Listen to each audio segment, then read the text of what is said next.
Hey everybody, welcome to my Sunday live stream where we talk about photography and what's new, what's happening, and just sort of get together as a community and share everything that's been going on, I guess. I'm so sorry for starting late today, and also that my camera has been having these technical difficulties. Let me try this again.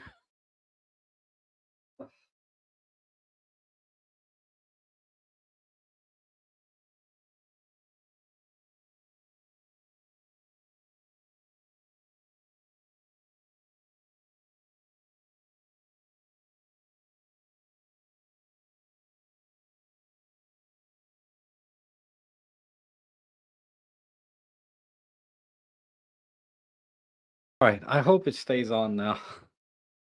What happened is I busted the battery compartment on my camera. So the battery just won't stay in right, and I'm trying some things, I've tried a couple of things again. I may just have to use a different camera eventually. I hate to do that. I've narrowed down to just the cameras that will work with streaming.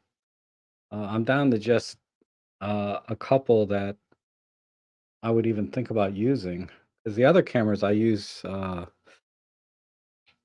my OM1 will certainly stream my EM1 Mark III and my EM5 Mark II, but EM10 Mark II is so damaged that I don't really want to take it out for photography anymore, but it still works as a streaming camera, even if the battery door is busted. So I said, well, we'll just use it as a streaming camera. I just got to rig some way to keep the battery in the battery compartment while it's streaming.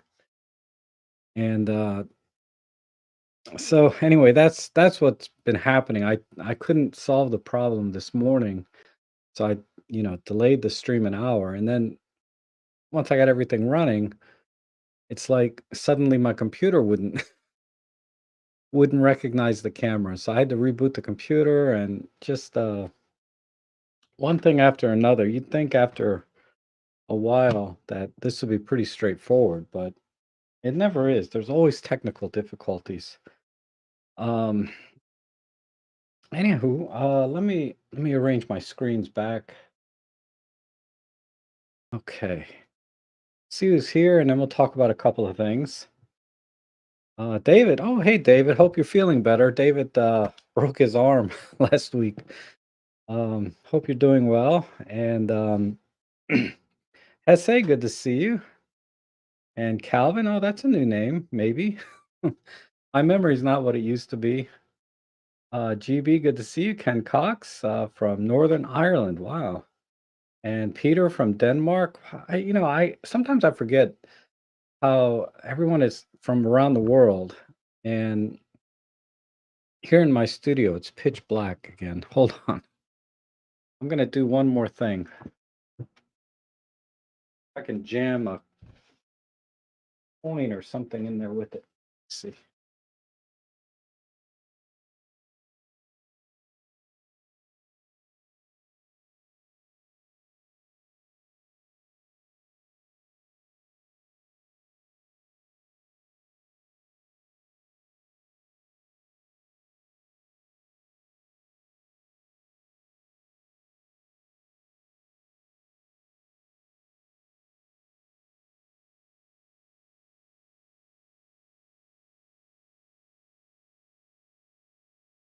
Oh, this will work. Doesn't. Anyhow, let's see. Also, GB from Kansas, nice. And Manuel from Palm Beach. Wow, it's so beautiful down there. I really need to get down to Florida again. And then Bob O'Neill from the UK. But like I was saying, sometimes I forget everybody's from like all around the world in different places, and there's so many beautiful places to visit. And I think that whole area, the UK and Ireland, and all those European countries, Spain.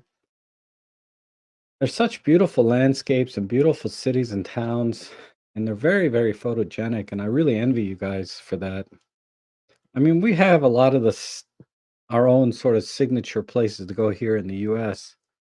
Um, but it's I don't know, it's just different, I guess. I guess if when you guys come here, it's amazing.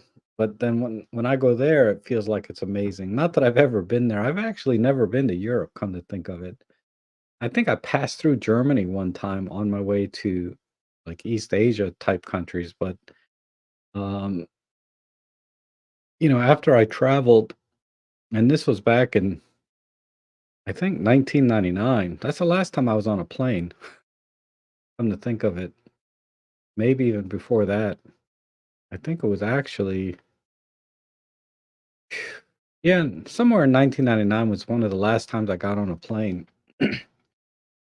And I used to fly all the time, around the US, but I used to travel almost every week. And uh I got a little tired of it, but that wasn't the biggest problem. Is when I did travel overseas, it was so different and so long. My God, you get on these 12 to 20-hour flights and then connections and that whole thing. And this is back before uh the 2000 or 2001 incident right here in the US, the 9/11. And since then, security's gone crazy. And then we've had additional measures since then, right, with COVID and all of that. And now we're going through um, a busy travel season here on Labor Day here in the US, and we're back to pre-pandemic levels in terms of number of people that want to fly. But we don't have as many pilots and planes and everything in the air. So there's this terrible, terrible backlog and cancellations, etc.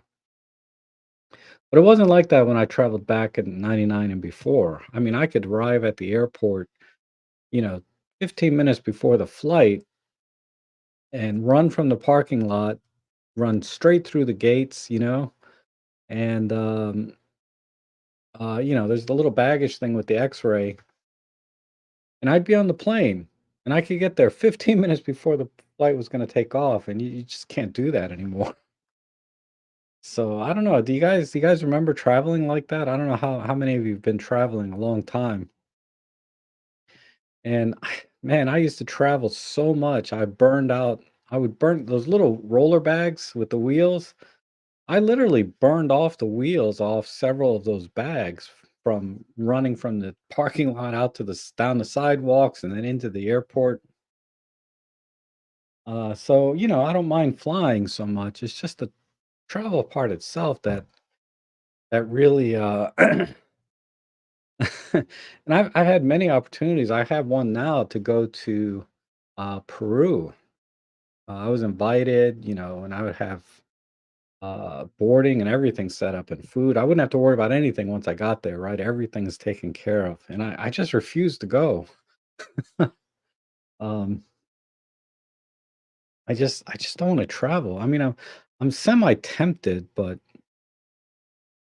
I'd have to uh I'd have to board up Ellie somewhere and I'd be worried about her the whole time and I'm very content with just traveling by car around my country with my dog, and I want to do some more of that. And I have a lot of things planned for September, October.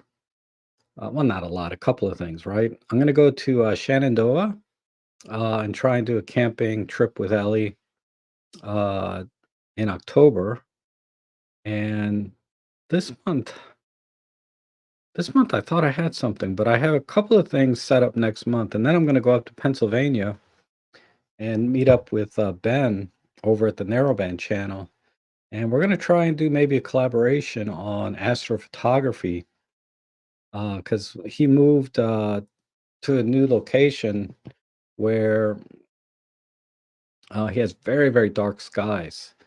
And so we can just do everything right in his backyard, right? So that makes it very easy uh, to do astrophotography when everything is right there. You got unlimited, power for the whole night. You're not freezing your butt off in October, at least. I mean, I've gone there at my god, it was so cold when I went up there. But if I get cold, I can just walk into the house, right, and just warm up, have some hot cocoa or something.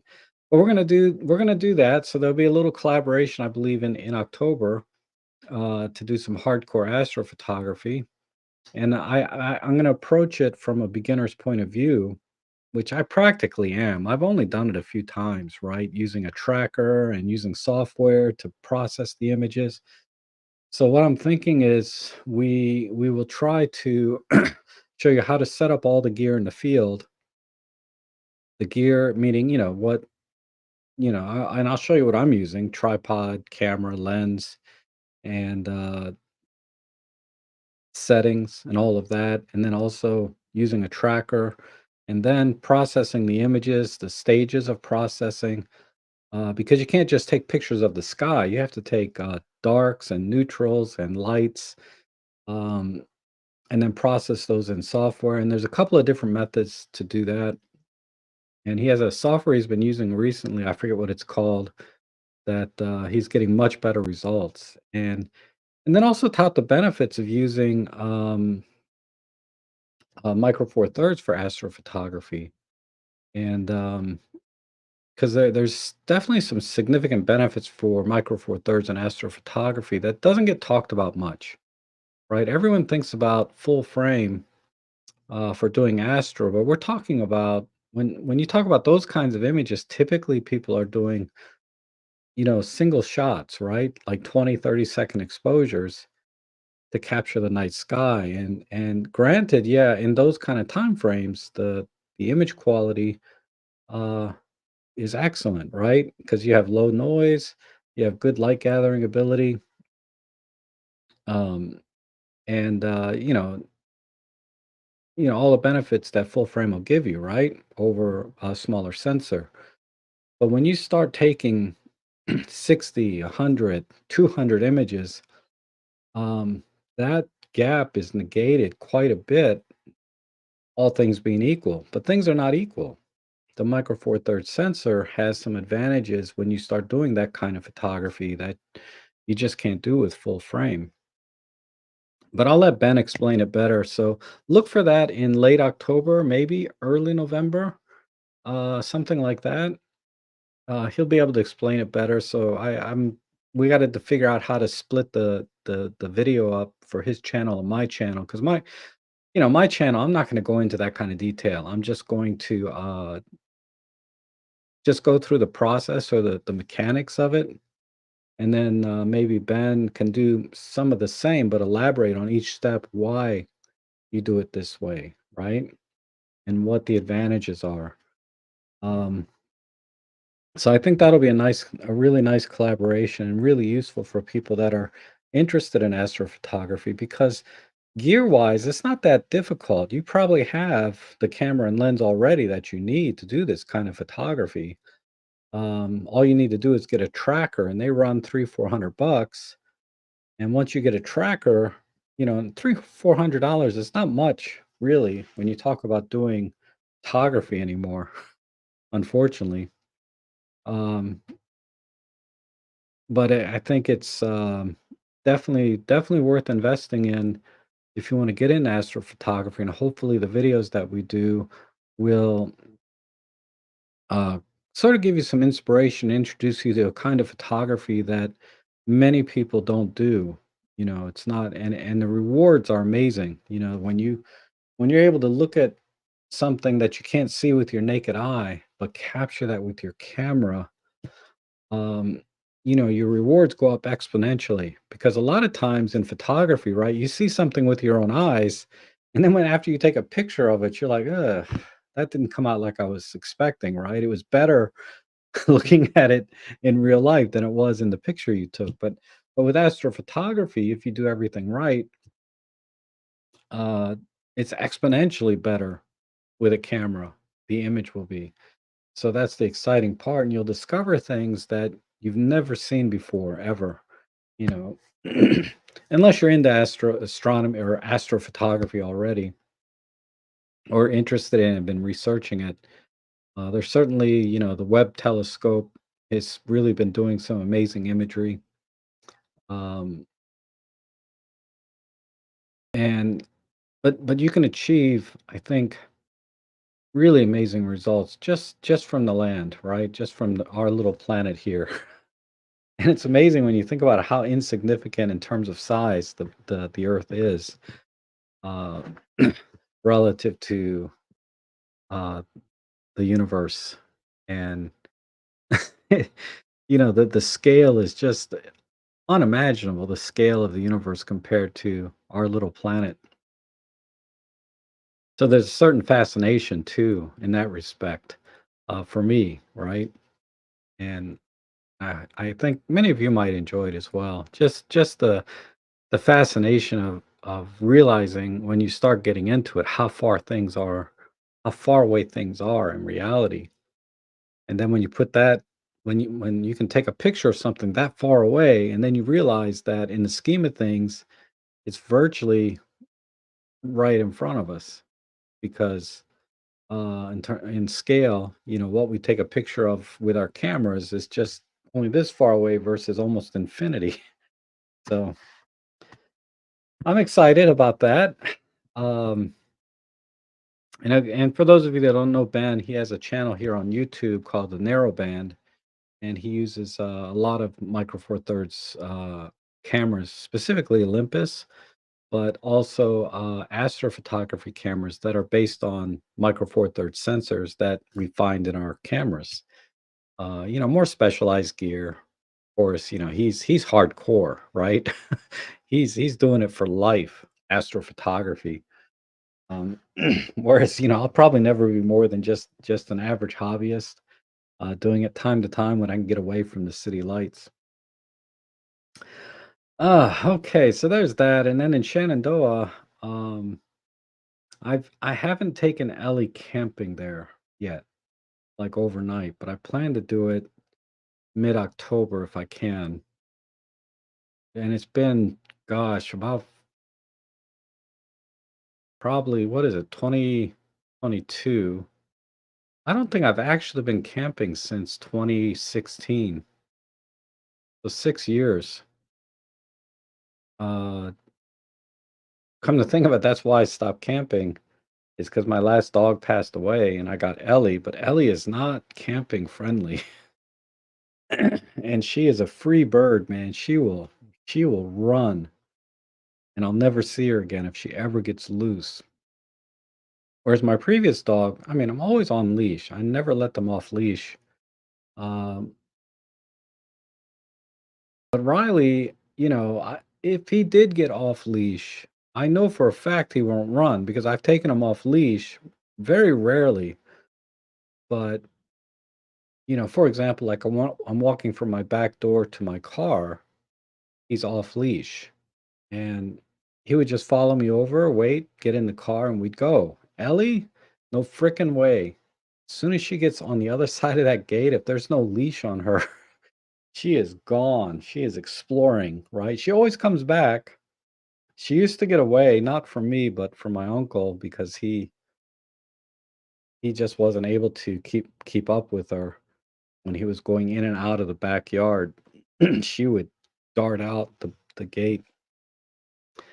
But yeah, so I want to do some camping, which will lead us to hopefully some good night sky, like basic astrophotography, where you take these long exposures, 15 to 30 seconds. Uh, and the sky there is pretty dark, so I should get some really nice imagery, and also some really good wildlife and landscape type photography. Because the last time I went there, I just had my EM10, right, Mark II. That was it.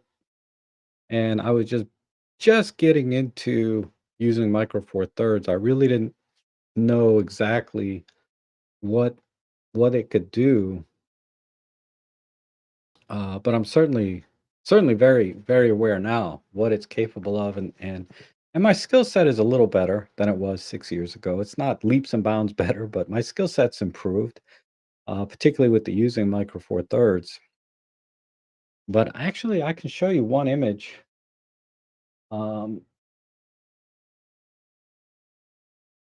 that I took with the EM10 Mark II, and I think my 12 millimeter f2.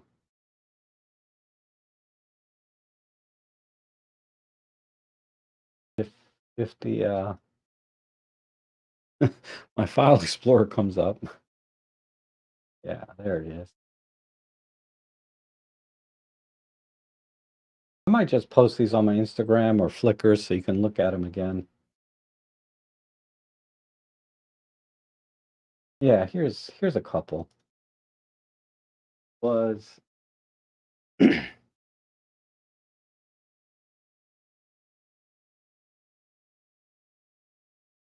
This was the EM10 Mark II over in Shenandoah, and I think this was just like a 15-second exposure. Let me see if I can look it up real quick.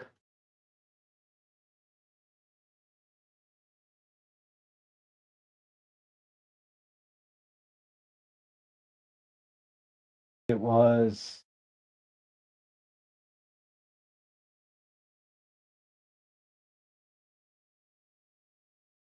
Oh, no, this was a live composite shot. So I don't know how long it was. This was a live comp. I can tell it was a live comp because the shutter speed said 1/5 of a second. So I know it's not. Oh, dumbass. It was f5, not my dying eyes. It was f5. I was using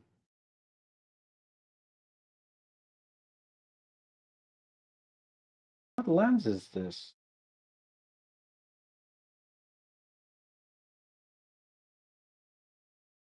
This is actually before I even got any good lenses. This is the M10 Mark II with the 14 to 42 kit lens. And this is a 8 minute exposure. Wow. At ISO 200. So, wow. And if I recall correctly, all I did was stick my tripod out of my sunroof in my car and just sat there and waited for 5 minutes because it was cold. When was this taken? This was taken.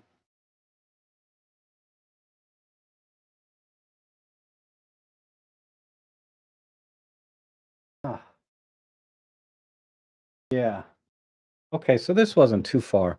This was just taken December of 2018 with my EM10 Mark II and my 14 to 42 kit lens. It's a 8 minute exposure that I just because it was so cold in the mountains in December. I didn't even want to get out of my car to take an image. Um, but okay, that's one. Let me see. I think this is another one. Uh, this one here. This is a 20-second exposure at ISO 3200. Again, same camera and lens, kit lens. And this one, same thing. Another one I did. This is the EM10. Let me see, what is this? This one is, oh, actually, this one is the EM1 Mark II.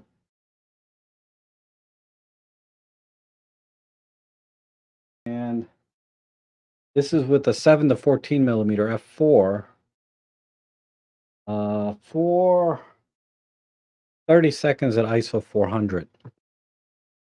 So this is a kind of a cool image. And what else do I got here? That's the same place. Just a little bit over to the left. And that's it. And that's the same image. I just cropped it square. Uh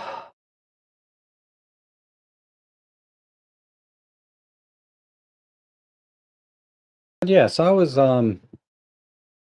doing this kind of photography, like single shot type things, with my EM10s and an EM1 Mark II on one of them. It's probably a different trip that I took.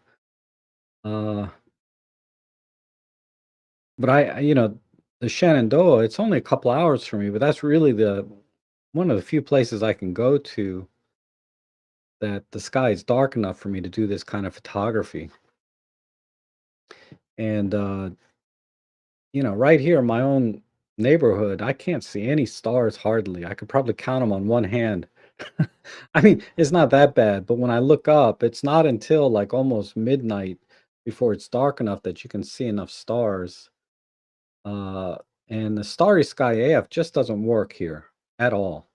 Every time I use Sky AF, it just will not find any stars. It's just not enough contrast between the stars and the night sky because I live right near the DC, which throws off a lot of light. All right, so let me check the chat section, see if there's any questions or comments that I can share. And yeah, Dave says, "Oh, you had surgery on Friday. Wow, and another two. Wow, okay." Ugh. I think you're right-handed though.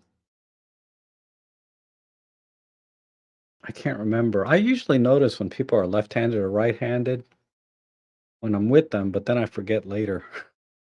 Yeah, the biggest tell is which side, which arm are they wearing their watch, right? Uh,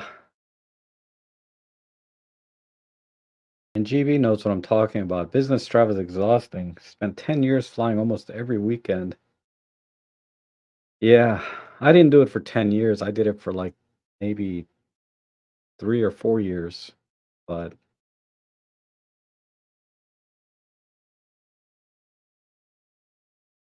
ooh, sunny for 60 plus days, huh?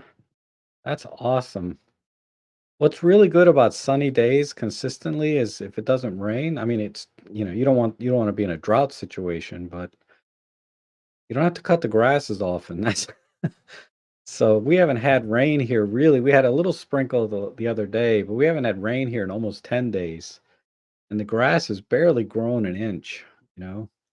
I do need to cut it here eventually, but maybe tomorrow on Labor Day, tomorrow morning. I need to cut the grass so I can do some videos in the backyard.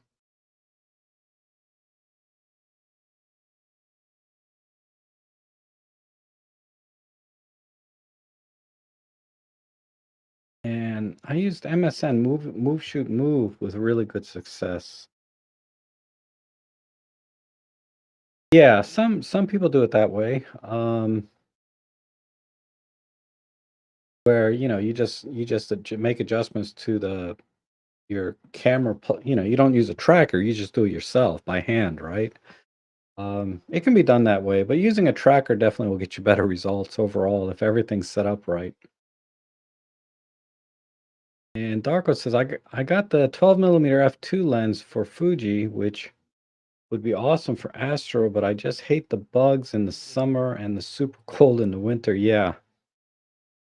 Yeah, it definitely takes some discipline to weather the weather, so to speak. Um, that's why like in the winter time, or at least the shots you saw there, I took those just from sitting in my car, sticking the tripod out the sunroof or maybe over the driver's side window, or setting the tripod right outside the door and letting the camera go. But wintertime is the best time for Astro because your camera stays cooler, and the cooler your camera is, the less noise you'll get, from heat.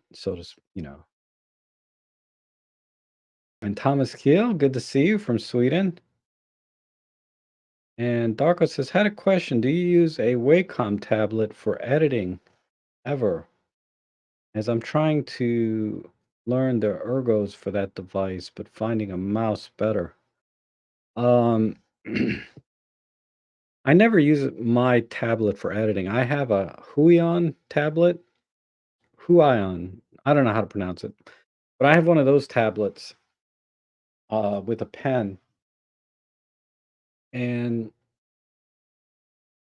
I think it's for editing. A mouse is better, but if you're going to be drawing, I think a tablet is better for me, right?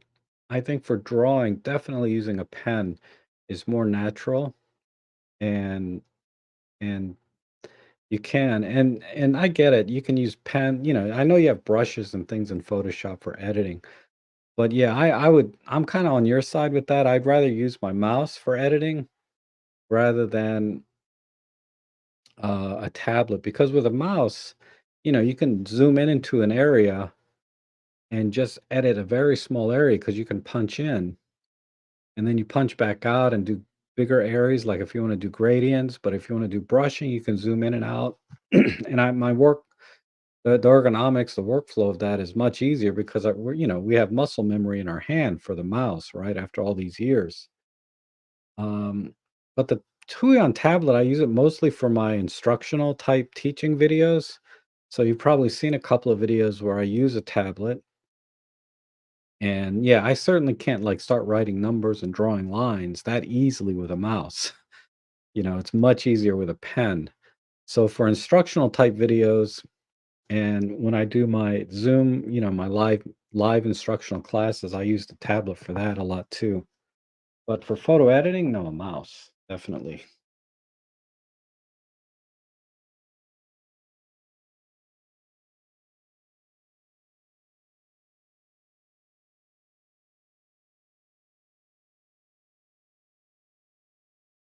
Okay, good. Yeah, definitely Orion Nebula.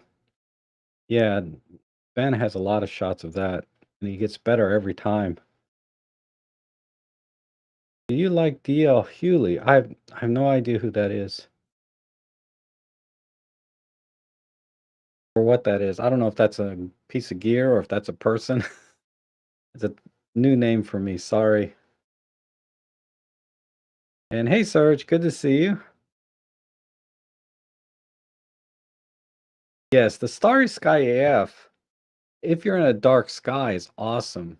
I forget exactly how it works because I don't use it much, but you push the AF on button and then the camera starts focusing and then locks in, right? And then you just use that focus setting for the rest of your shots. Oh my goodness, Neo, it has been a long time.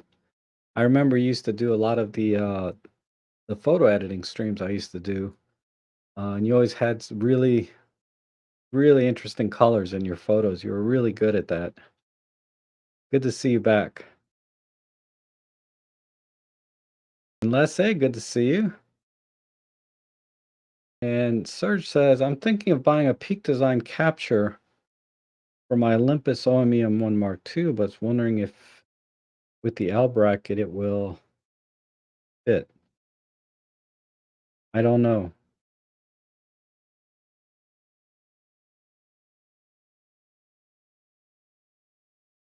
Peak Design capture, I have no idea. I always carry my cameras on a strap, and I don't know about these buckle things. I assume that's what you're talking about, these things that go on your on your backpack straps and stuff. I've never used that kind of thing. Sorry I can't help you. I know as a woodland type photographer, that can be really handy, right? Having the gear right here if you're talking about that, but I haven't used it. And Darko says you need to have some swag like Joe Adam and maybe Trek logo golf t-shirts, safari shirts. Yeah. It's funny you should mention that when I'm wearing this shirt. Uh, because while I don't disagree with you, I can't help but think if wearing this shirt in particular kind of sparked that comment. And the reason I say that because I got these shirts, I don't know, 5 or 6 years ago. I've had this shirt and I bought 3 of them in different colors. But I wore this shirt when I first got them over to see my dad, 'cause I used to go see him, 3, 4 days a week or 2, 3 days a week. I used to go visit him, but he'd always comment, "That's the ugliest shirt I ever seen." I'm like, "What? What do you mean? I like this shirt because it's very thin, nice and cool for summer." I don't wear this in the winter, but mostly spring, fall, summer, you know, this is a great shirt, comfortable, right? He hates this shirt. This is so and to be fair, I've never got a compliment about this shirt, right? Not that I get compliments that often about what I'm wearing, who cares, right? But no one's ever said anything nice about this shirt. I've only heard my dad tell me. Yeah, I even forgot a button. My dad tell me this is the ugliest shirt he ever seen, and I think my uncle made a comment about it too. Ugh, but I used to have a bowling shirt that I wanted to wear, but I can't find it now. But that would be more in Joe Edelman style, right? Because a lot of his shirts are kind of bowling shirt style, I think. And Joe Edelman is really, really one of the, in my mind, he's one of the master teachers in photography. He is at the top of my list in terms of people that I like to watch for instructional type videos. And if I ever get an opportunity again to go to one of his classes, I'm gonna do that. I missed an awesome opportunity here this year to go see him, um, because he was local. He was just 15 minutes from me, and he gave a few classes, but they were all sold out by the time I figured it out, so I couldn't attend anything. And then also, and he has a few in Pennsylvania, but he travels a lot, right? That's what he does, mostly is he travels and teaches and holds workshops. And, actually, I would aspire to be what he does for a living, right? To go out and teach at camera stores or events, photography events, which have been, toned down a lot since the pandemic. But, because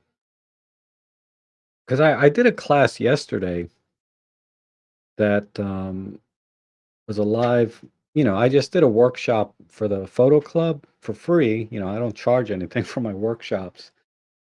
Um, but I did a flash photography workshop yesterday, and 15 I'd say about 15 people there showed up out of nowhere. I didn't expect that many. I thought maybe 5 or 6 people would be there, but it turned out to be a pretty big group. I didn't count them, but if I just had to guess, it was about 15 people. And, it went pretty well overall, doing an outdoor, workshop. I spent most of the time just demonstrating, the different types of, shots you can do with flash outdoors. Use an ND filter, you crush the ambient light, all that all the stuff that you would do when you're outside.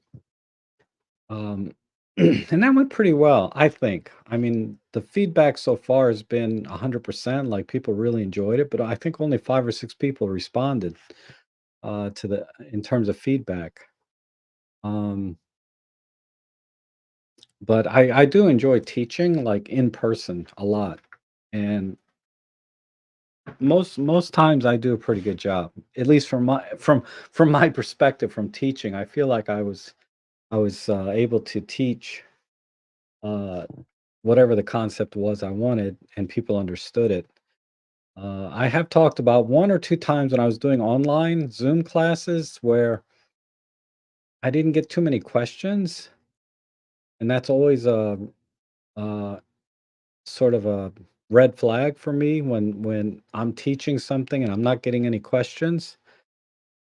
Then I worry a little bit, right? Am I not explaining this well? Because if you're explaining something well, ideally that generates more questions. Like, well, I understand what you just said, but what about this, right? Because if they understood what I was talking about, it opens your mind up to other kinds of challenges that might come up, right? But if I didn't explain something well, they're probably just trying to figure out what I just said, and don't understand it well enough to be able to ask another question related to it.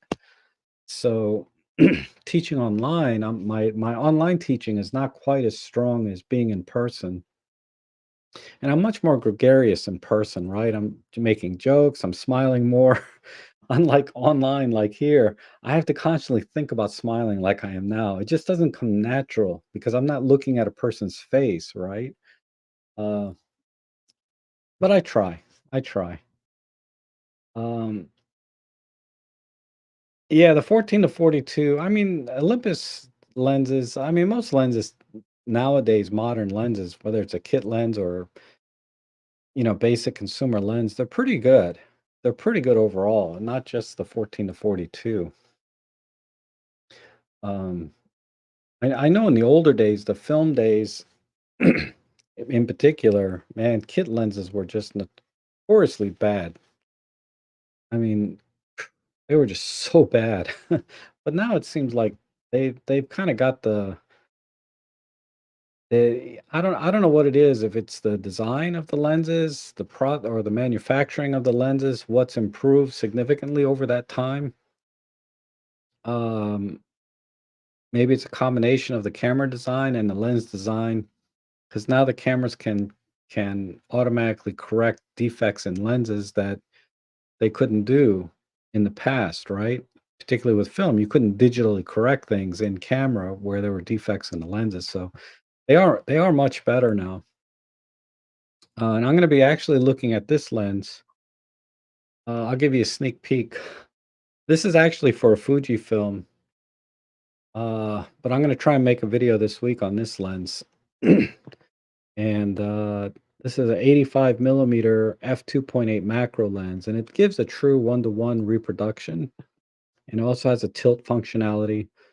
So it's for Fujifilm, and I know there's a few of you guys that shoot with Fuji, so you might be interested in it. It's heavy though. Wow, 700 and some grams. So I'm a little weary of using it on a tripod, but I'll talk about that when I do the review. But it's a nice little lens. Um, and like I said, it has the tilt functionality, which gives you some theoretically it'll give you some diorama type possibilities, and also give you a little bit more flexibility in focusing on different focal planes because of the tilt functionality.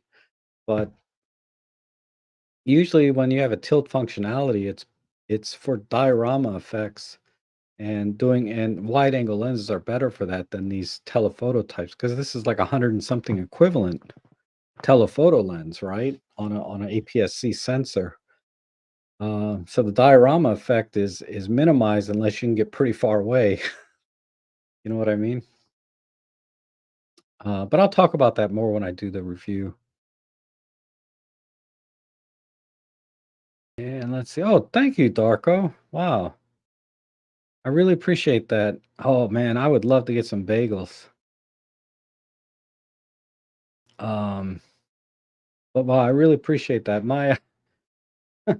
Where I buy bagels online through Amazon, but they haven't had Amazon has their own brand. They sell bagels for like $2.50, but if I want to buy like Thomas bagels, they're like $5 or 6. So I'm like, I can't. I mean, it sounds silly, but I can't afford, a $5 or $6 bagel. Like I can't pay like $1 a piece for a bagel. I'd rather pay 50 cents each for a bagel, right? So I haven't had bagels in a long time because Amazon has been out of their own brand. Oh, but that $10 helps a lot, man. I can buy 10 Thomas bagels, or I can buy uh what is it? I can buy 4 times 6. I can buy 24 Amazon fresh bagels for $10. God, I'm getting so hungry now.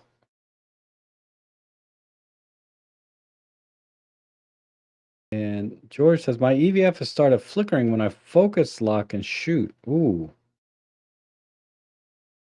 that's not good.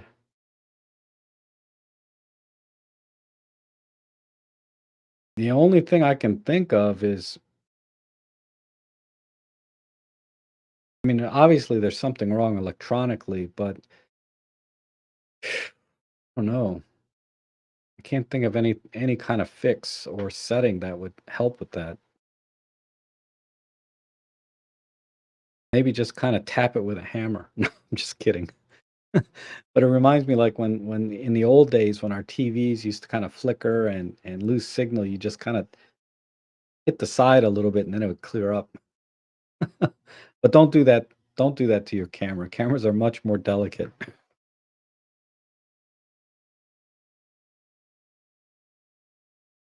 MSM is a tracker. I'm not familiar with MSM. I have my tracker is here.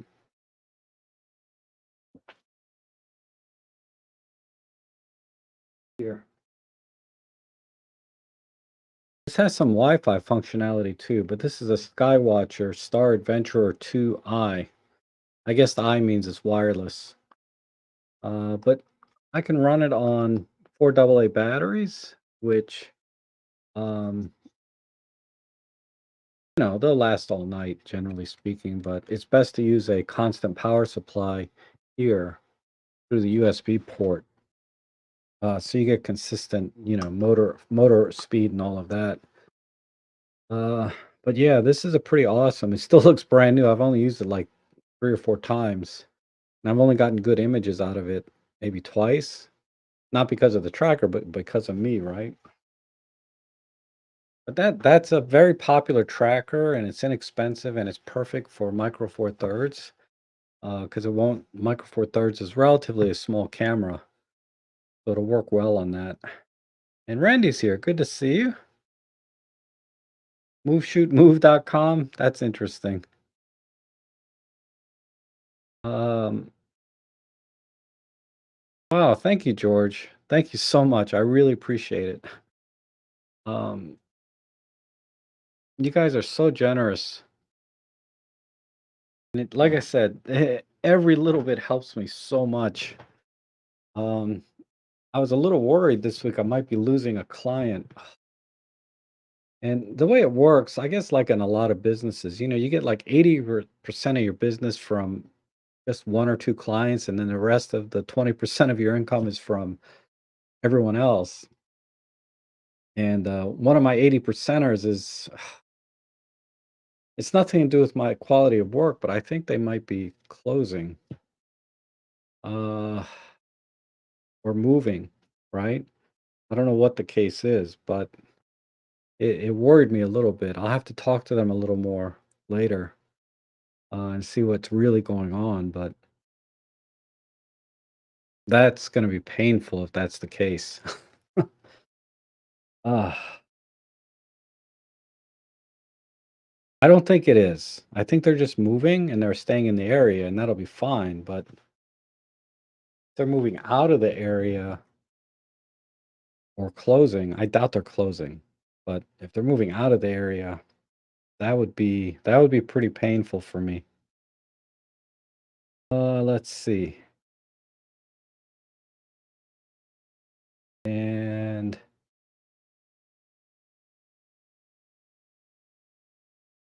Rob, your humble nature is superpower. This is why people, gravitate to you. You are simply real. Anyone teaching that is flashy is adding unnecessary elements. You are the real deal. You're too kind, Darko. I try, is all I can say. Um, because I'm painfully aware. That's one of the things when you meet people that are self-aware, I tend to get along with them better because they know their limitations, they know their strengths, right? And they're not so humble that they don't brag about or show their strengths, but they're humble enough to know that they have weaknesses too, right? So I don't mind people with very big personalities. Like I think again, going back to Joe Edelman, he has no hesitation to brag about his strengths and what he can do and what he can do for you, right? He's not humble or shy about that at all. But at the same time, he's very humble about things that he knows that are not his strengths. And he's willing, if it's an area he's interested in, he's always willing to learn and grow in those areas that he's interested in. And he's very humble in that respect. And I totally respect and I really get along well with people like that. Um, but then there's people that just have these sling moments that I like to call it, where they act like they know what they're doing all the time, right? And you know they're full of it. You just know they're full of crap. And they're sitting there talking about like what they know, like they know something about something. And those people I don't get along with as well, you know? Um, but I try to be I may be a little too humble across the board. And I know saying that in and of itself is an oxymoron or a contradiction, right? But uh I'm painfully aware of my limitations and my skill set, maybe a little bit too much, and don't give myself enough credit. Uh because when I do help people, I find that I better understand what their challenge is and why they're struggling with a particular concept. So I try to explain it the best I can from their level, right? I don't make any assumptions that they know anything about anything when I'm teaching them something. And once I realize, they're keeping up, then I might increase the pace, right? Midstream and say, like I was explaining something to one person and I started very slow, very basic, and then I said, I said something. This is in terms of stops, and it's indexed this way. I said, "Do you understand what a stop is?" And they go, "Yes." Right, and then right away I knew they were a little bit higher level than where I was starting at. So then I started explaining things a little bit more quickly in terms of stops or whatever it was I was teaching. And then I asked them, "Did you understand this part?" Right, and if they understood that, then I would go advance a little bit more and start to use more like two photographers talking at the same level. You can go through techniques and settings and things much more quickly when you both have a very similar knowledge base, but I might know some little trick over here that helps, and vice versa. They know some little trick. "Oh, Rob, did you know you could do this to go to this and change that and set it up this way?" And I'll be like, "Oh, okay, that makes a lot of sense," right? um but some people, I don't, when I meet somebody new and I'm trying to teach them, I don't know what level they're at necessarily, right? And it doesn't matter what gear they have. They could have, $20,000 in gear. They may not even know what a shutter button is. I don't know. It just, I can't make any assumptions based on what gear they're using. And I can't even make assumptions based on the photography that I see. Sometimes I see like these amazing images that these people are capturing. And then when I try to talk to them about something, it's like they have no idea what I'm talking about, like what is depth of field? And I'm like, well, you did it in this picture here. I'm thinking in my head, right? So I have to kind of back up and say, okay, they have a good eye and they can use their camera, but they don't really understand the basic fundamentals of photography. And that's why they're coming to me. It's like, Rob, I don't understand how you do this. I mean, I've been able to do this. And I said, well, yeah, anyway, like I said, I try, and I understand, like I said, very well my strengths and limitations at the same time, and I respect people that do have strengths and are not shy about it, but at the same time are very humble and not egotistical or flashy, so to speak, when when they need to learn something. Okay.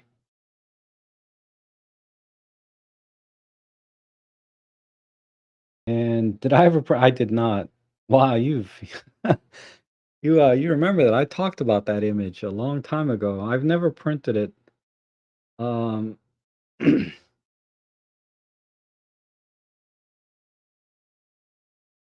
yeah, it's been a while. I still have that in the back of my head. I want to make a print of that one day because they're gonna.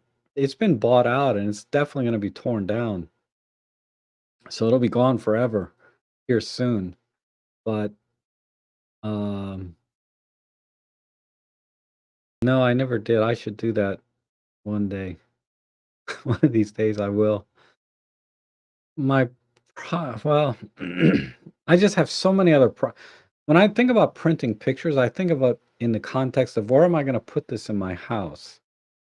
And if you saw my house, uh, it'd be a waste of time for me to put any pictures up now until I repaint everything and remodel things in my house.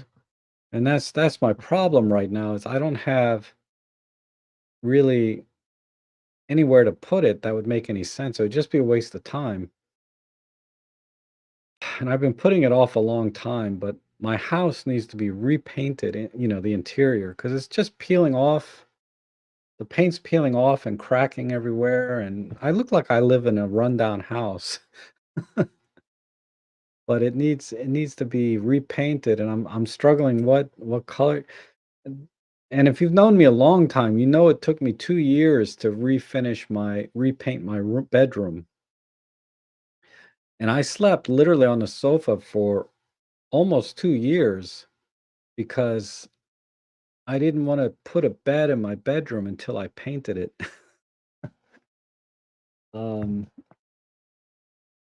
and got it ready and put carpet in and set up my entertainment center. Now I love my bedroom and I sleep in there. I have a brand new bed and everything, and it's all painted. But that's the only room in my house is the master bedroom where I sleep that I've taken the time to frame pictures, print them out, and hang them up, and they're very personal images, not like of some factory or, power plant. They're pictures of the dogs that I've had over the years of my life, from the very first dogs that I had as an adult, right? The very first dogs I've had to up to my current dog, Ellie. And those are the pictures that are in my room. And then 2 Star Trek pictures, right, that were gifts to me. They're signed, autographed by Leonard Nimoy, and, another one is actually, one is a Star Trek picture, the other one is Uma Thurman signed image. They were gifts to me. Uh, so that's why I haven't printed it is because I need a place to put it or hang it on my wall once I print it, and I don't wanna do that until I paint my living room. And I have to throw out a lot of furniture. Um, because the furniture I have now is, my God, like 25 years old. My sofa, and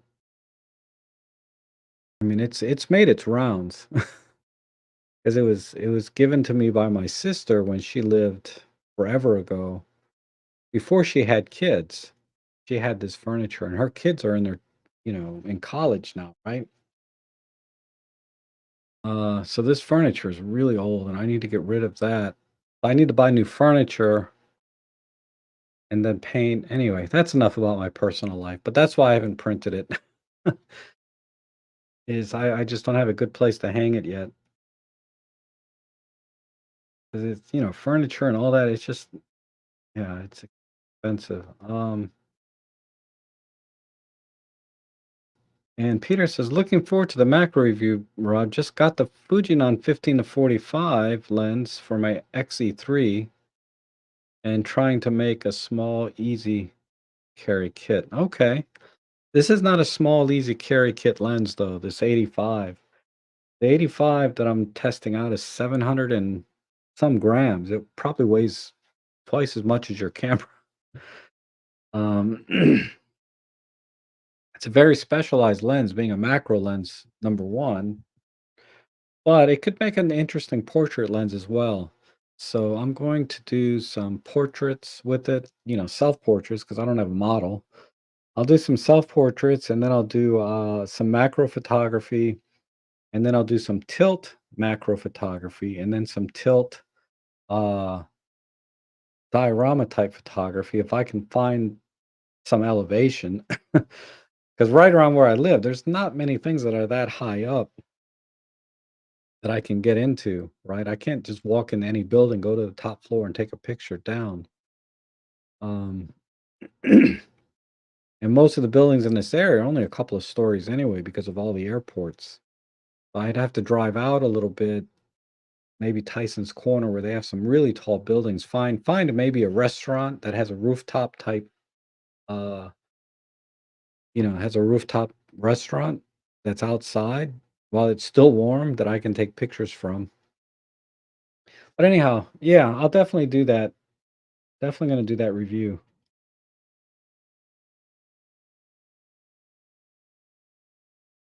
Yeah, you're fed up. I cannot get enough of summer. It breaks my heart. There's so many leaves on the ground already.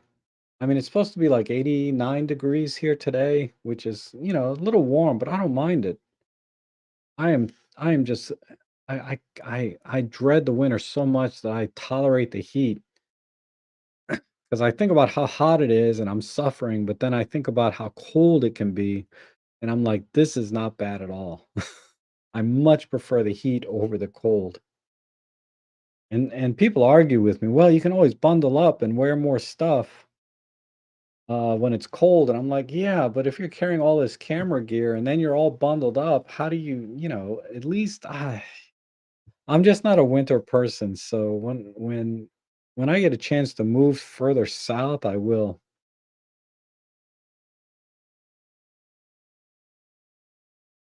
And here's a tip about the EVF flickering issues, try fresh new battery is what I was told to try first, then you will know if the power output of the main board in the EVF is the issue. Hmm. Okay, that makes sense. So if you put a fresh battery in, it should not be flickering, but if it's still flickering, there's something wrong with the main board or the screen. I don't know. I'm not that technically orientated to be able to identify or diagnose what would be causing that, unfortunately.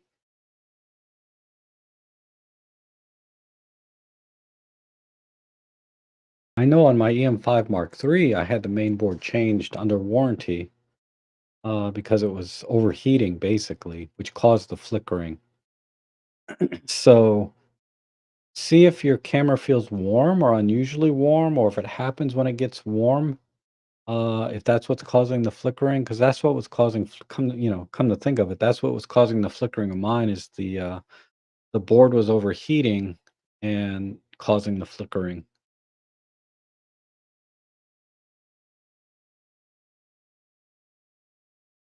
No news on the OM5 that I'm aware of.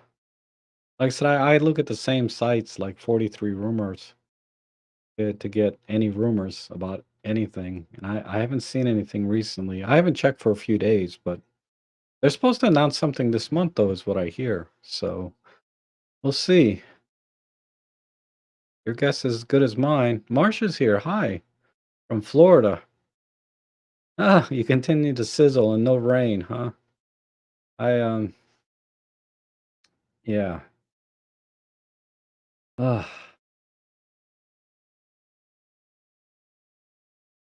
yes. I I would not be surprised. Stay in program mode.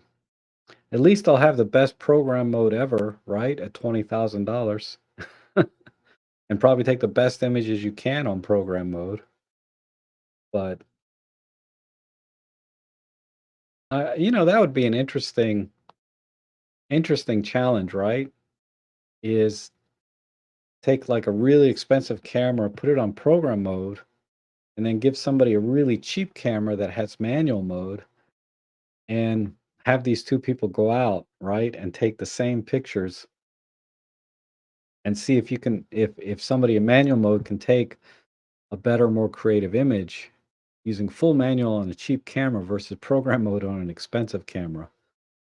I mean, I guess I could do that, but I don't have a super expensive camera. The most expensive camera I have is the OM1 with and that relatively speaking is not that expensive compared to what's on the market, right? But I could do that. I could do my OM1, maybe my S5. My S5 didn't cost as much as the OM1, but it is a full frame. But it wouldn't be fair to compare different formats either so much. What's the smallest sensor camera I have with manual mode? I'll have to look. I'll see. It might be a Micro Four Thirds, but I have to see if I have any smaller sensor cameras that have manual mode that I compare against the S5, which is a full frame shoot in program mode, and see just for fun. Not that it proves anything, right? But it'd be fun to try. Um,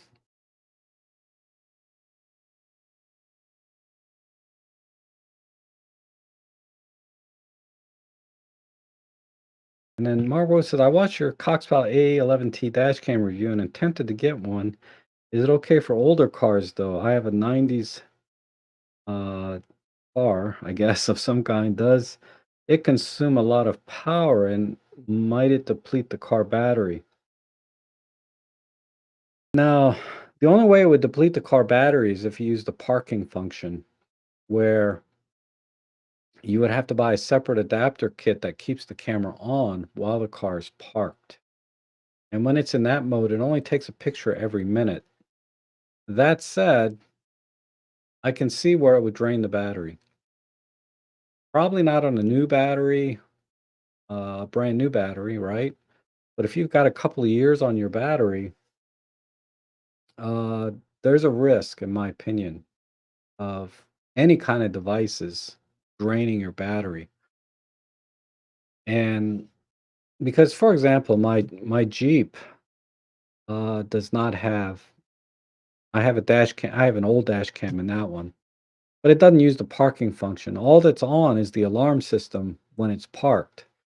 And I would go out to the Jeep and it would sit there for like a month and the battery would be dead because of the alarm system alone. Overnight, the alarm system doesn't draw enough power to drain the battery. But after about a month, and that battery was a couple of years old, I'd walk out to a dead battery. So I bought a solar panel that plugs in the cigarette lighter. Actually, I have it hooked up directly to the battery that keeps a trickle charge on it during the day, and I haven't had a problem since. But back to your question, I doubt it draws that much power if your battery's pretty fresh and good condition, as you'd have to worry about it because your battery is, say, 600 amps, right?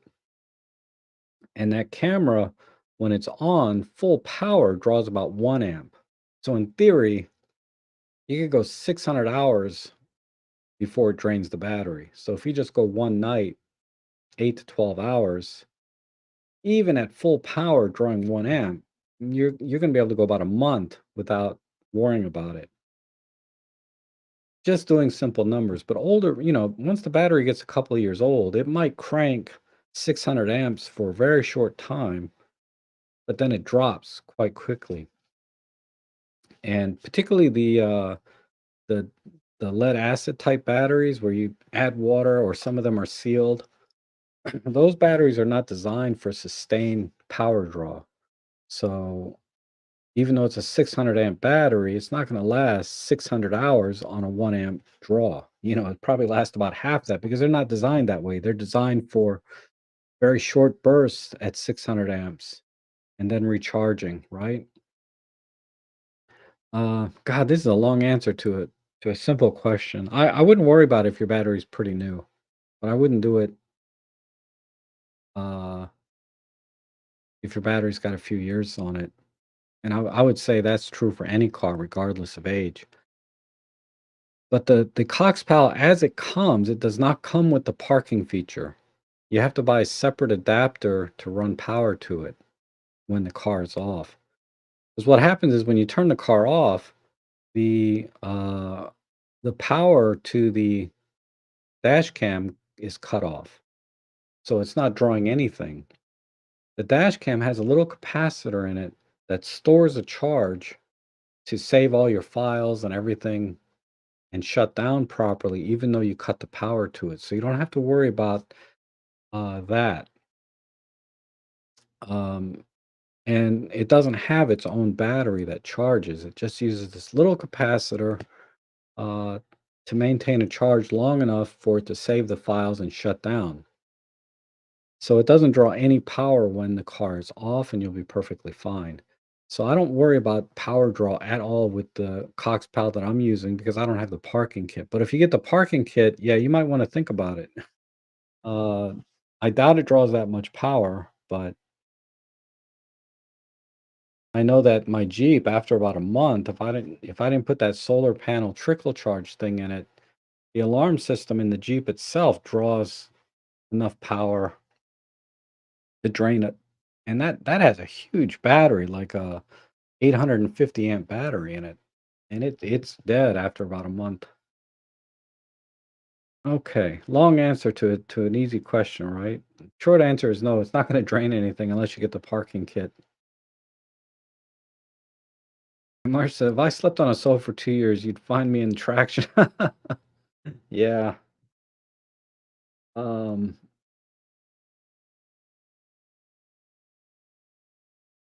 undecisive moment. I don't know what you mean.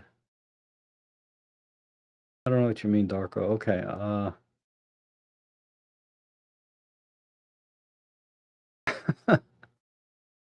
Isn't that true? Tony's saying a house, you were lucky. We lived in a box in the middle of the road. It's true, man. It's no matter how bad you think you have it, there's always somebody that's got worse off, right? So be grateful for what you have is the short story or message. Leonard Nimoy. No, I didn't actually meet him. Um, the picture itself was a gift. It was an autographed image. It's authenticated, so I assume it's legitimate. Uh, it was just the picture was a gift. I never met him personally. I've never met any of the Star Trek because I've never gone to a convention. Come to think of it, um, I can't even think of anybody that I've met that has any sort of fame at all. Come to think of it, I've seen people from a distance that have some fame. President, but not. I saw President Reagan. He was on the same street as me, and I saw him getting out of the car to go into some embassy. Uh, that's about the most famous person I've ever seen. But yeah, no, I've never met Nimoy. Ooh, frost in Sweden. Wow. Oh, I don't look forward to that, man. I gotta get some oil in my tank too. It's almost empty. And it's like $6 a gallon right now for oil. And I can burn through 100 gallons every couple of weeks. It's just insane. That scares me a little bit what I'm gonna spend this winter. Yeah, Maddie shoots in P mode a lot. Yep, he does. He's done a few vlogs shooting in P mode. I don't know if in general he shoots in P mode a lot, but why not?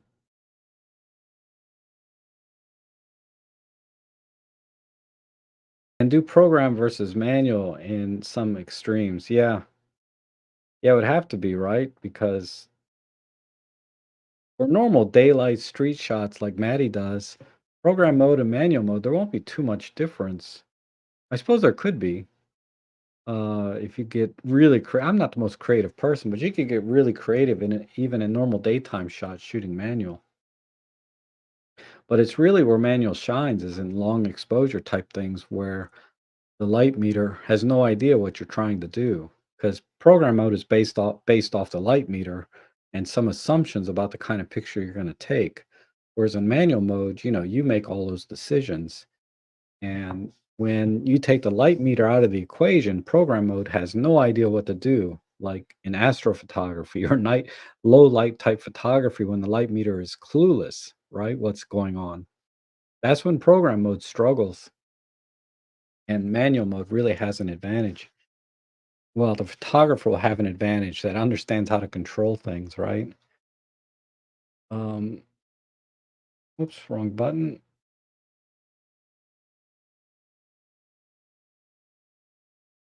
And You love your S5 and don't regret that I sold. The S5 is really, I think, an awesome photographer's camera.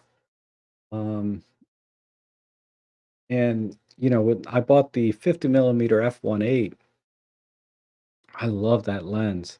And I think their trilogy of affordable 1.8s that Panasonic made are all amazing. The 35, the 50, and the 85.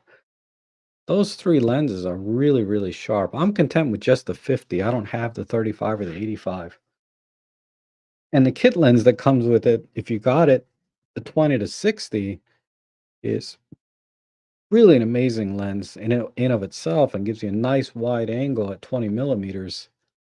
Um, and I assume they did that for the video because when you do 4K 60, it crops in, so you need kind of that extra width. But a 20 to 60 is an amazing range. What's that on Micro Four Thirds? 10 to 30, right? So it's got a 10 to 30 millimeter lens on it in Micro Four Thirds terms. And that's an interesting range, right? Uh, Not too dissimilar from the 8 to 25, which is a great range to have. But I think a 10 to 30 would be even better than an 8 to 25. But anyway, and yeah, the images are so clean and really the colors are really nice and it has its own interesting set of art filters if you're into that. And the controls are okay. Uh, what helps with the controls, even though the menus and everything are different, it's fully touchscreen. You can touch anywhere on at any time and it'll take you somewhere. You know what I mean? Whereas, like on the Sonys and our Olympus OM system cameras, the touchscreen is not really usable at all for the menu, right? It's either disabled or not, or limited. So you can use like the touchscreen in the super control panel, but not so much in the menu system. Whereas on the Panasonic, it doesn't matter where you are in the menu system, you can touch the screen and get out. So it I still use the D-pad and the wheel to get around the menu. I don't use the touchscreen that much. Um, but once in a while, I'm like, oh, I just want to jump to this. So I don't, I can just touch it. I don't have to click left, right, scroll down two, three boxes. I can just touch that box and I'm there, right, in the menu system. And I like the quick menu that it has. Um, yeah, the Q button. It's funny, Fuji has a Q button also. I just realized that the Fuji and the Panasonic have Q buttons, but it's basically a customizable super control panel, right? The Q button. So I have that set up, and I like how it has the split zoom. I mean, there's a lot to like about the S5. If you want to shoot full frame, there's so much to really, really get into and use it as a full frame camera. Uh, I just don't take it out that much anymore. I never did, to be honest. It's probably still got less than 1,000 clicks on it, but because my intent for that camera was to use it for video, but since the OM1 now has 10-bit 4K 60, I prefer it over the S5. And now I'm just going to enjoy the S5 as a photography camera. So I'll try and take it out more, as well as my Fuji. I like my Fuji too. Just has a slightly different color science. It's very interesting. Gives an interesting look to the images. And this lens, the reason I got a lens for this, I forget, they sent this to me, this lens, right? So I could do a review on it for them. And but they don't make it in Micro Four Thirds mount. They only make it in Fuji, Nikon Z, Canon, and maybe one other. But yeah, definitely no Micro Four Third mount for this lens. So I said, well, give it to me in a Fuji mount. It's the only other um, mirrorless camera that I have that they had a mount for. So, because I don't have a Z mount camera, I don't have an R mount Canon camera. Um,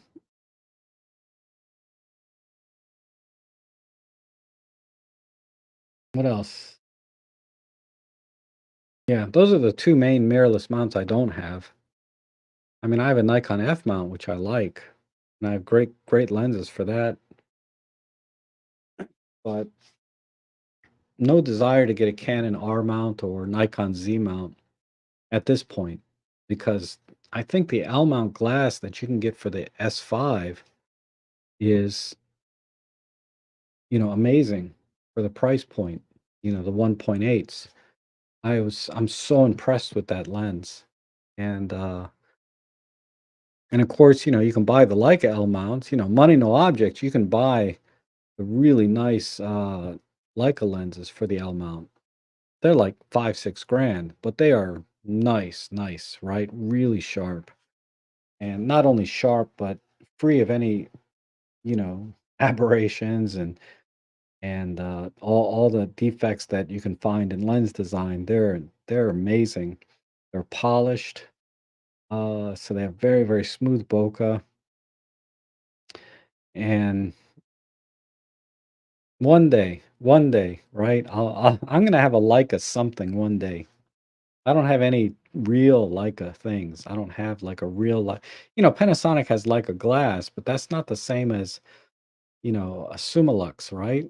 Or Summicron. Those are, definitely not APO level, right? If you get the APO level glass from Leica, you are talking top-notch quality. The kind of thing only nerds would appreciate, I guess.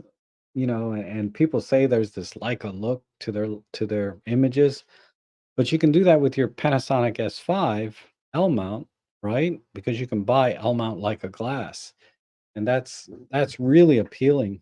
I think money no object. That's very appealing to have an L mount camera. You could have access to that glass.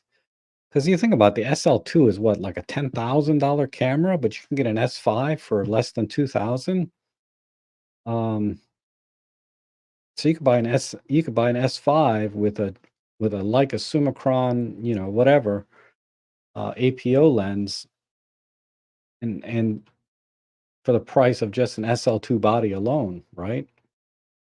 Not that you would need an APO lens on an S5. Really, you would probably have to get, because the APO lenses, my God, they're designed to resolve the 50 megapixels or whatever it is in the SL2. They can resolve all of that detail, right? You wouldn't need APO level quality on a 24 megapixel sensor. You could probably get away with a regular Summicron, 50 millimeter if they make them. I'm not familiar what kind of glass is available, but I know there's some hardcore APO lenses in L mount that I lust after, but maybe one day. I don't know. Uh, will I do more real estate? I can. I didn't think there was that much interest in the real estate videos. I had an opportunity to do one this Friday because I did a photo job and nobody was there. So I could have done one, but I just decided not to because there's not much difference, right? It was this office was only had three small spaces and a but had yeah, it had three small offices and a small conference room, bathroom and a small it was a very small, I think not even 1,000 square feet. So I decided not to do it. I can show it to you though. I haven't even edited the pictures yet. I'm just gonna I'll probably edit them tomorrow and deliver them because it's a 3-day weekend here in the US. And so I could even wait till Tuesday to deliver them. I had lots of time to shoot the property and I got lots of time to deliver. And it's ironic because it's a very small property. I don't need, took me less than an hour to shoot, and it's going to take me probably less than an hour to process the images. Uh, it's taking a while to pull up, but I'll pull them up for you, Jordan, just so you can see. Since I didn't make a video on it. I almost did, but I just didn't see the point because it was so small. Ooh, Tony, you met Elvis. Oh, the other night. Okay. So Elvis is alive, alive and well. Huh. And Darko, you met Michelle Nichols. Talked to you for like 5 minutes at a convention. Wow. Yeah, she passed away recently too. That was very sad news for us in the Trek world, right? And the acting world, I assume.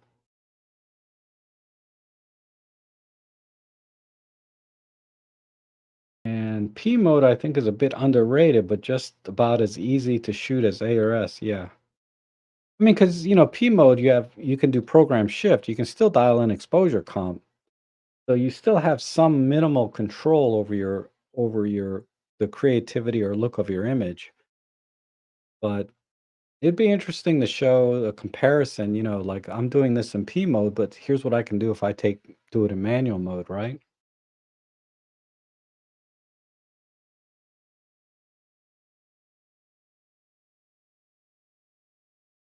Oh my God! You know what? The first frost, no more mosquitoes. That's pretty much true, right? I mean, if it's not the first frost, at least by the second frost, definitely the mosquitoes are gone. But man, I'm like tore up. One, two, three, four, five, six on this arm.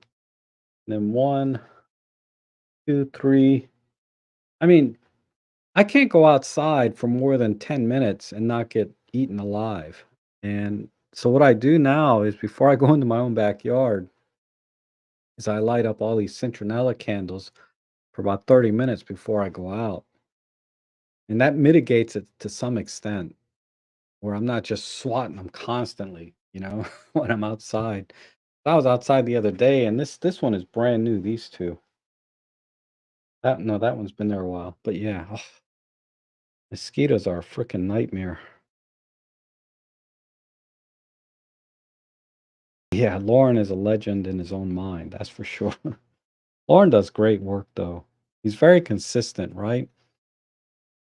And that's one of the things that I'd like to be at this level where I go out and I shoot photography consistently. I have a consistent level of quality and style and all of that.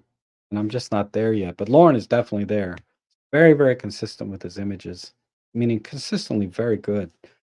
Um, so I respect that. Oh, the images are up here.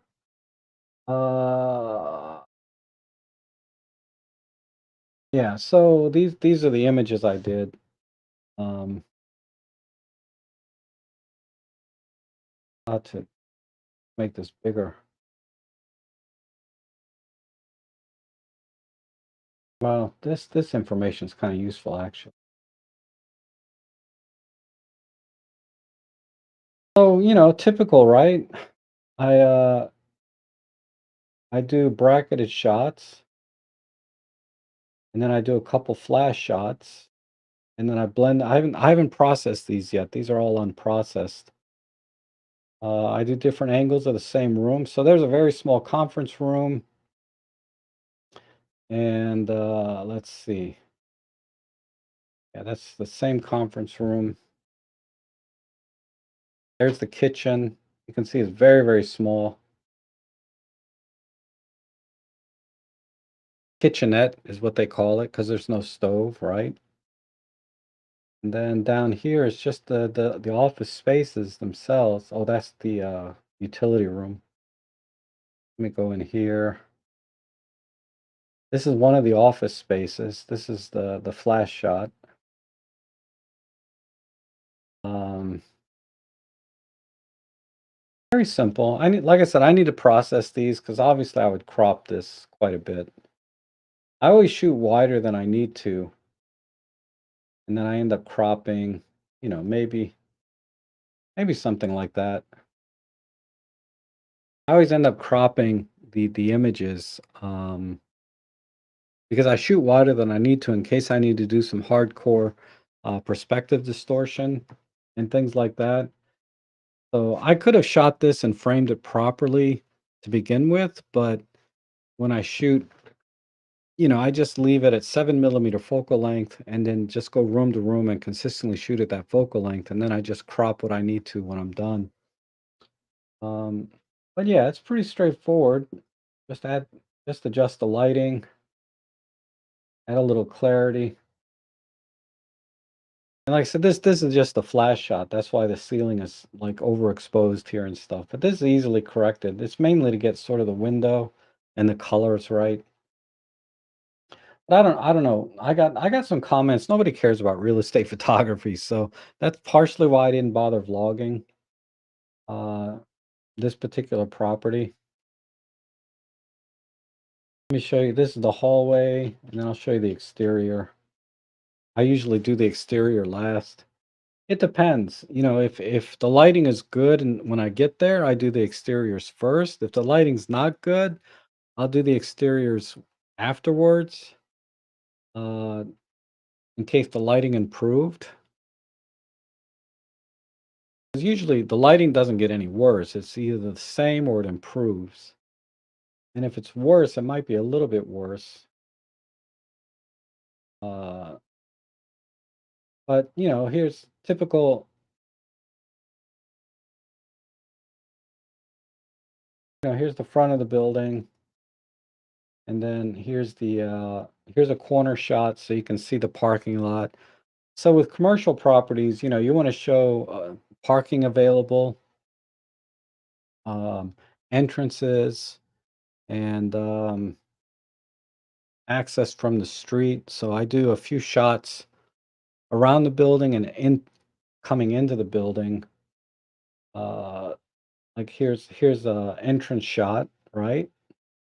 So access to the building, and like I said, they're all bracketed. The back of the building.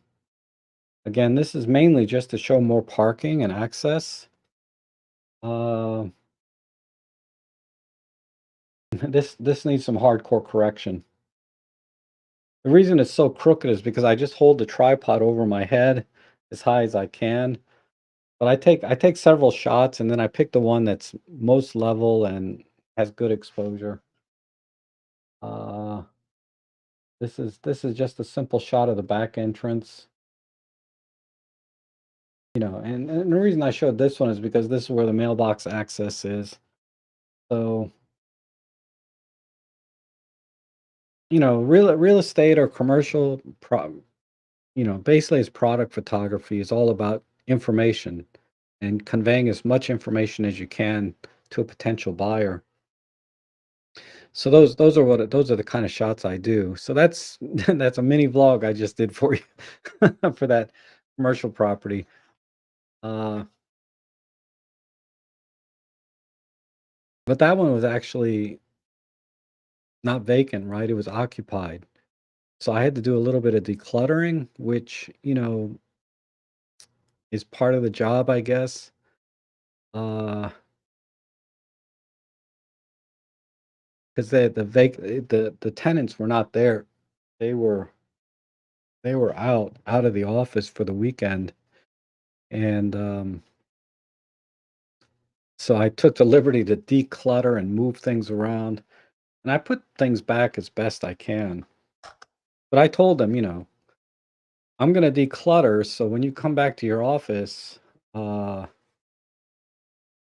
things may not be exactly where they were before, but they're not far because there's a small office, right? It's not even 1,000 square feet.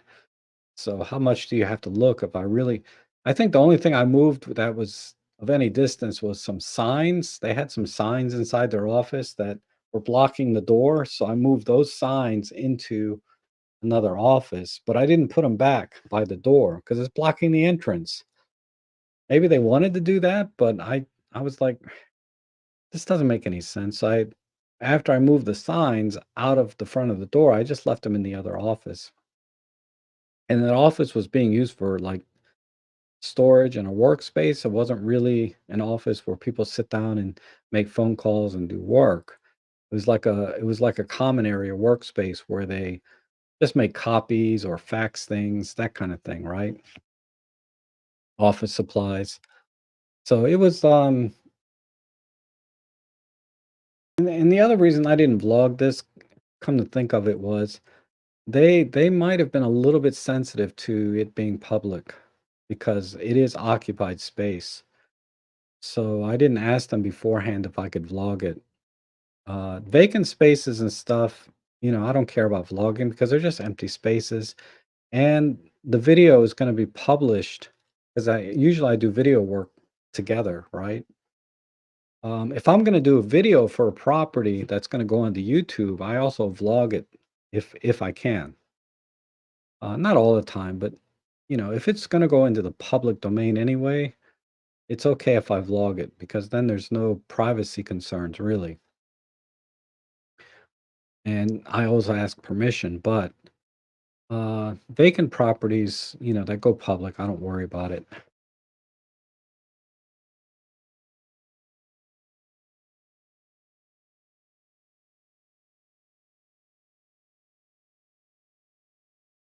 Um, what do I think about the Sigma Art 18 to 35 with speed booster that gave roughly a 25 to 30? I think if you're going to manually focus for video work, it's fine. I used to have that lens, the 18 to 35 1.8 for Nikon F mount, and it was awful. Yeah, the images were sharp enough and nice and clean, but um, I had a lot of trouble with the autofocus with that lens, so I sold it after about a year. Like all of my Sigma lenses at that time, all the Nikon F Sigma lenses, I had autofocus problems. I mean, the 24 to 105 f4 was actually really good. I didn't have any autofocus problems with that. The problem with that one, it was just so big and heavy. The 50 millimeter 1.4, it was another art lens. Um, that one, the autofocus wasn't bad, but it was off sometimes. And also, it squeaked a little during the autofocus, so something wasn't greased properly internally. Um, but the 18 to 35 specifically, I think with a speed booster is very popular with some videographers that use Micro Four Thirds. And I haven't heard really any issues if you manually focus, which I think is the intent. I don't know if you can AF with a speed booster or not, but um, with video work, you always want to you be able to use the lowest ISO possible. So having a faster lens allows you to do that indoors. If you're shooting outdoors, I wouldn't bother, honestly. Uh, I would think that most of the time, the 18 to 35 and speed boosters for doing video production indoors, where you need that wide angle because you're in smaller spaces and the light levels aren't great. Outdoors, I'd probably just buy a regular lens in that focal length, like a 7 to 14 or something, um, or whatever it works out to be, right? I would buy a lens, a native lens mount in that range, and then use ND filters if you need to. Um, Now, if you're going for the shallower depth of field that maybe a 1.2 can afford you, then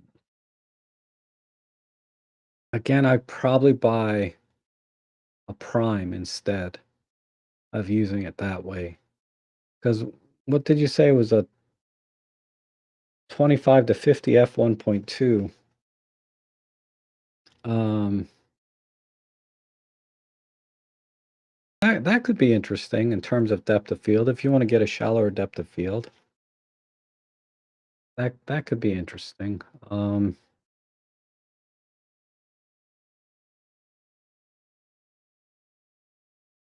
I don't see why not, but that's a really heavy setup. That 18 to 35 is already about that big, and then you add an adapter on, it's gonna be like this big on the front of your camera. And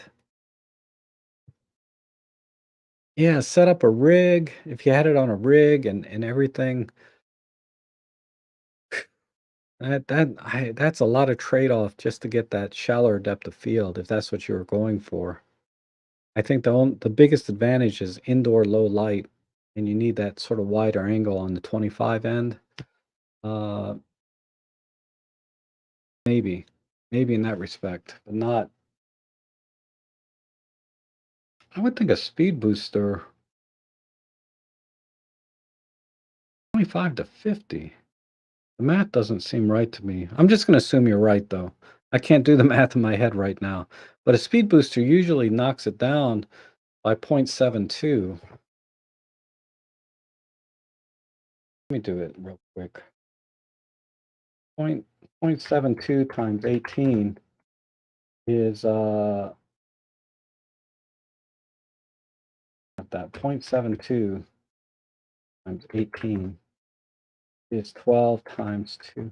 Oh, you're right. 25. Yeah, 25 to 50. Um,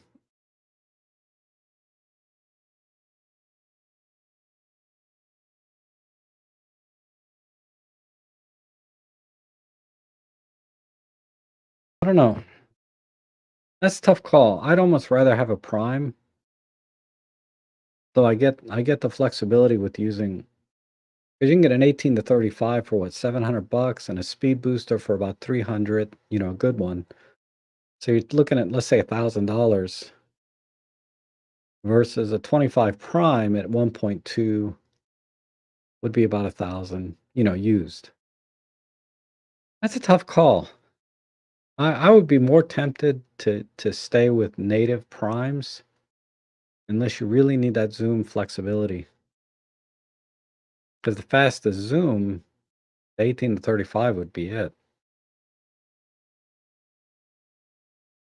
So ultimately, I'd have to know what the use case was. I don't know. Everybody's different. I don't think optically there's any challenges with it. Autofocus wise, definitely, but optically, I don't think there's really anything you need to be worried about. It's going to be sharp and give you a nice depth of field and nice bokeh and all of that. I didn't really have any problems with the lens optically when I had it. It was mainly just the autofocus was not good on my Nikon F mount. Specifically, my Nikon D7200 or D7100 is what I had at the time.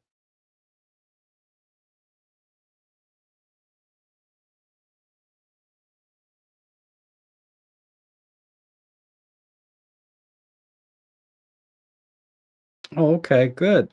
So you just started a Flickr page as Brian Whitfield. Awesome. I'll look for that. Yeah, I think Flickr's great. I just don't understand why it's been struggling. If it is, I don't know if it is or not, but it certainly doesn't get the fanfare on YouTube like Instagram and what's this new one, Vero that's come out. Like as if we need another social media app. I don't know if I'm going to bother with that one either. Uh,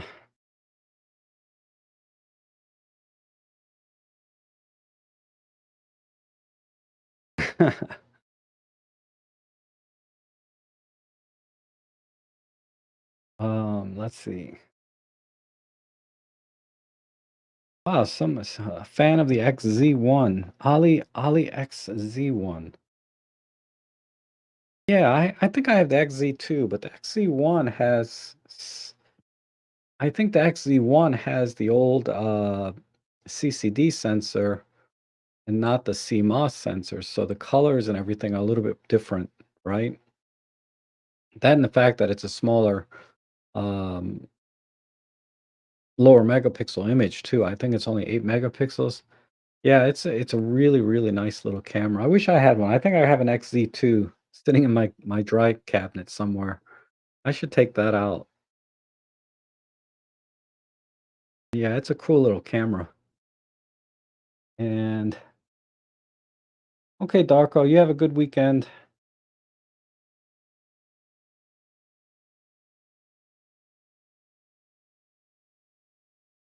And here's a question. Can you talk about your workflow for uploading and storing photos?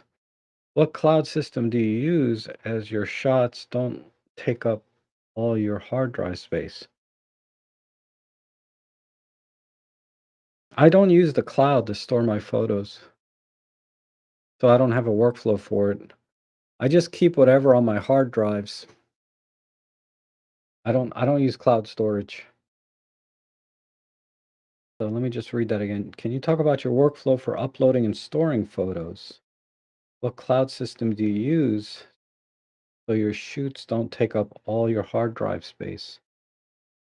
Yeah, the only thing I upload to the cloud, I just use Google Drive to upload the final delivered images to my client. That's it. Um,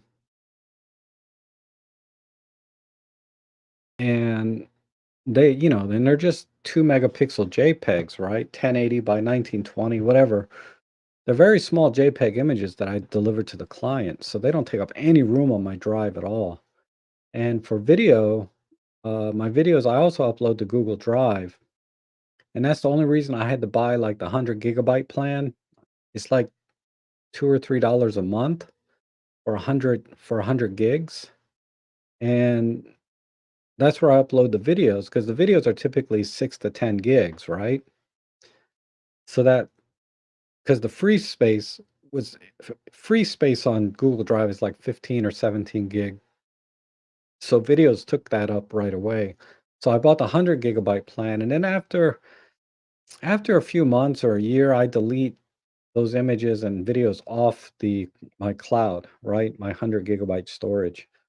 So my workflow is very, very simple for my clients. I deliver 2 megapixel JPEGs and video on Google Drive. It's 100 gigabyte storage. I think I'm only up to 30 gigabyte right now. And then after about a year, within a year, I delete them off my drive. And if they need them again, I just pull them off my hard drives if I need to.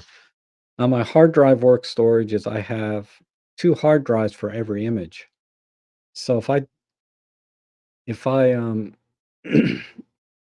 and then annually I put 1 year's worth of images on one drive and 1 year's and that same year on another drive. So when, for example, 2021, I have all those images on two drives, and it's in a folder called 2021, then subfolders by quarter, then subfolders by date.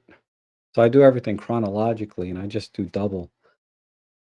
There's certainly better processes than mine or safer. For example, people like to do three drives, right? Because they do one off-site, they store one off-site, they store one at home and maybe two at home, and then one off-site.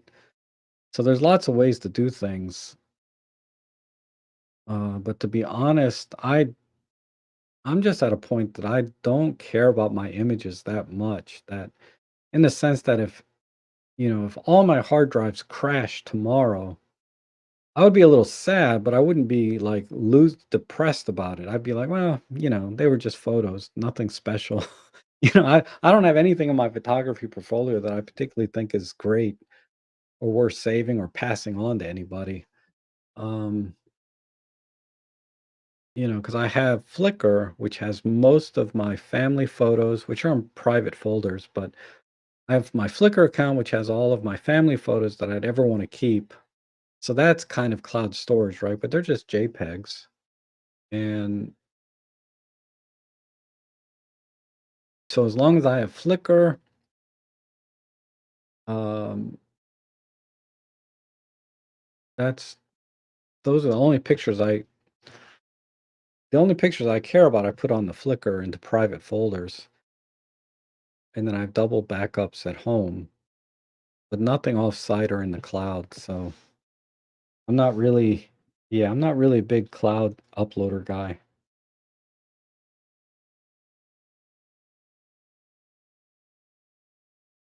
And oh, the aurora.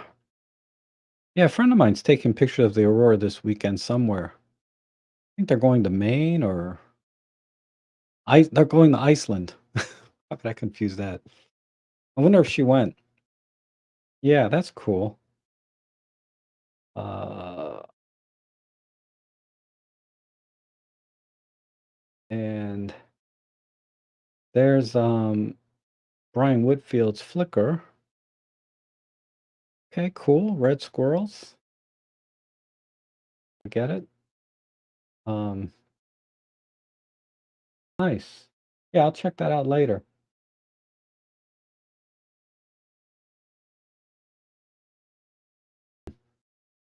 I don't know why it's not isn't showing to you guys.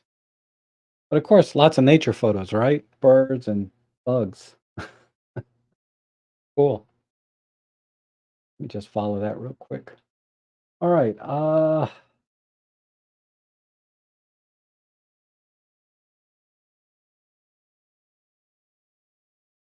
As you're right, I entered to use the Sigma. I intended to use the Sigma in concert and also with the autofocus works with single points and mainly I had good opportunity for 400 bucks. Oh, okay. Yeah, 400 bucks, that's cheap. Um,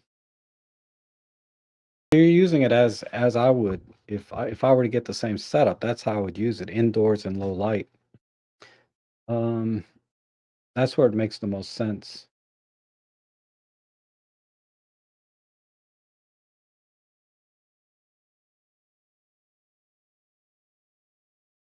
You uploaded the Canon Arista. They shut it. Oh, I've heard about that. I never use, I'm not a Canon guy, but yeah, I heard that was a sticking point with a lot of people. They were not happy when that happened. I remember when that happened. That was some years ago though.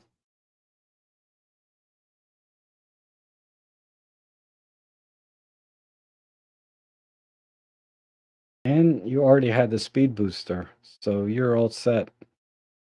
I mean, 400 bucks is a good price for that lens. It really is. Uh, the 18 to 35 Sigma.